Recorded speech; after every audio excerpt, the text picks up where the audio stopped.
Kenny here with Gardening Simplified. It's February 13th and we're here at the I'd say old garden spot where we put on a cover crop of brassicas. Mostly we had rutabaga up here, and then we switched into a little bit of mustard, and then we got into some red mustard, and then a little more mustard, and then some turnips down below. And thought most of these got taken out whenever they get the little 9-degree freeze. Now what I'm doing today is I'm out here and I'm sprinkling in a little bit of organic fertilizer that's high in nitrogen. Hopefully that should get them to going. Of course, we have a cold day next week. Right now they're saying about 25, so they won't like it if it gets there, but we'll just have to see. They'll be close to the ground. They take cold weather pretty good. Now some of this come in fairly good. Some of it's clumped up. Of course, we broadcast all these seeds by hand, and then as we watered them, try to get them to kind of stay in place, and then rains might have moved them around a little bit. We're getting ready to start replanting our carrots that we lost, because we lost all of them. And also we've got it broke up for our potatoes. We were planning to put the potatoes over here on this side, but there's no sense in just turning these greens under right now. So we'll put the potatoes back on the other side. That's where we planted them last year, and I'm sure they'll do fine. But and we'll put the sweet potatoes on this side again. And of course we're doing them a little different this year. But being that we're going to put the sweet potatoes over here, we won't be putting them in until the middle to the end of April probably.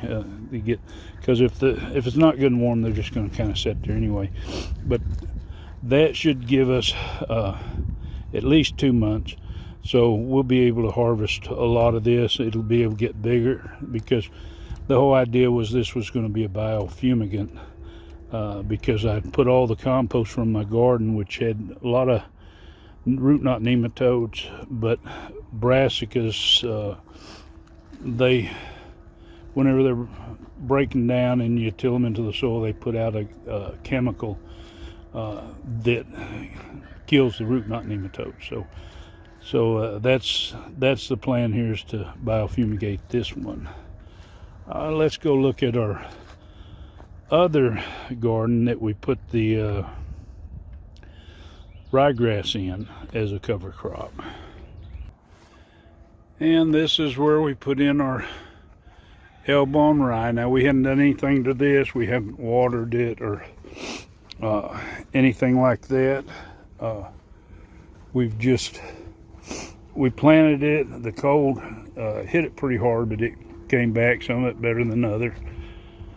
And it's growing pretty good for the cold weather. Now once it gets warmer, it's going to do better. And come over here to look, we got us a gopher right here. It's fresh, so we're going to have to come out here and take care of that. And we're going to have to come in here and do some repair. Looks like our line didn't drain back good enough, and we've broke it in a lot of places, so we're going to have to come back and change our bottom line out, which is, it's all part of the deal, you know. And it's probably, when I change it out, I'll put a drain on both ends. That way whichever end's lowest, that won't happen again. We can just completely drain it. But yeah, the grass it's growing, but it isn't growing all that good. Now we still have to come in here, these trees we took down, and we'll probably do this in the next couple of weeks, clear these out so we can till this area and possibly put some crops in there. Okay, we went ahead and got these carrots planted. Over here we planted some black nebulas, about half a row, and then the other half was red core Danvers, I believe it was. So these were tender sweets that were in this middle row, and then imperators in the row there. And we also got our potatoes planted over here, but that's another video. So anyway, I just say give her a big thumbs up and enjoy your garden.